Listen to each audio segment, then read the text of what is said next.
ఆ అధికారం మీకు లేదు, నాకు లేదు. పిల్లల జీవితాలతో చెలగాటమాడే అధికారం మీకు లేదు, నాకు లేదు. చదువు చెప్పి పిల్లల సమస్యల్ని పరిష్కరించి వాళ్ళని తెలంగాణ సమాజంలో ప్రయోజకులను చేసే వాళ్ళను మీరు సిబ్బందిగా నియమించుకోండి. మీకు కావాల్సిన సహకారాన్ని అందించే బాధ్యత నాది. ఈ ఉస్మానియా యూనివర్సిటీ తెలంగాణకు గుండెకాయ. గుండెకు జబ్బొస్తే మనిషి పోతాడు. తెలంగాణలో కూడా ఉస్మానియా యూనివర్సిటీకి సమస్య వస్తే ఆ తెలంగాణ సమాజానికే తీరని నష్టం తీసుకొస్తుంది. తప్పకుండా ఈ ఉస్మానియా యూనివర్సిటీ వేదికగా మా ప్రభుత్వం వైపు నుంచి మీకు చెప్పదలుచుకున్న, మీకు స్వేచ్ఛ ఉంది, సామాజిక న్యాయం జరుగుతుంది, సమానమైన అవకాశాలు ఇస్తాం. రాజకీయ పార్టీల ఉచ్చులో పడకండి, చదువుకోండి, భవిష్యత్తును నిర్మించుకోండి. సమస్య వచ్చినప్పుడు నిటారుగా నిలబడి కొట్లాడండి. సమస్యల మీద కొట్లాడుతా అంటే నేను వద్దనను. ఇక్కడ కొట్లాడబట్టే తెలంగాణ రాష్ట్ర కళ సాకారమైంది.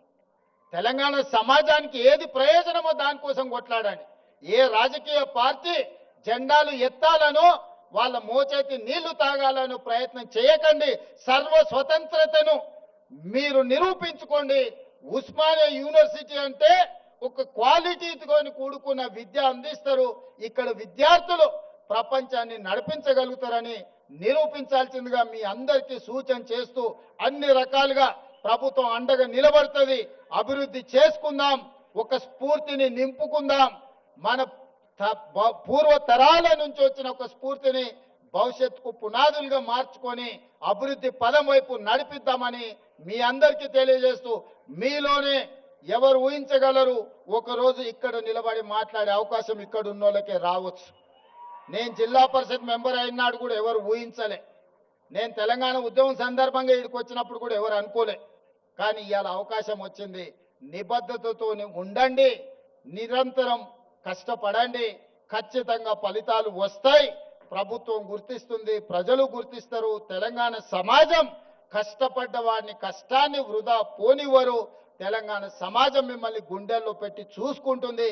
మీ తల్లిదండ్రుల కళ్ళల్లో ఆనందం చూడడానికి కష్టపడి డాక్టర్లు, లాయర్లు, ఇంజనీర్లు, ఐఏఎస్లు, ఐపీఎస్లు కావాలి. అదే నా కోరిక. మీలో కొంతమంది నాయకులై రాష్ట్రాన్ని పరిపాలించాలని ఆశిస్తూ మీ అందరి దగ్గర సెలవు తీసుకుంటున్న ధన్యవాదాలు మిత్రులారా. ఎక్కడైనా ఒక ముఖ్యమంత్రి గారు ఈరోజు ఉస్మానియా యూనివర్సిటీని ఏ విధంగా నిర్మించుకోవాలో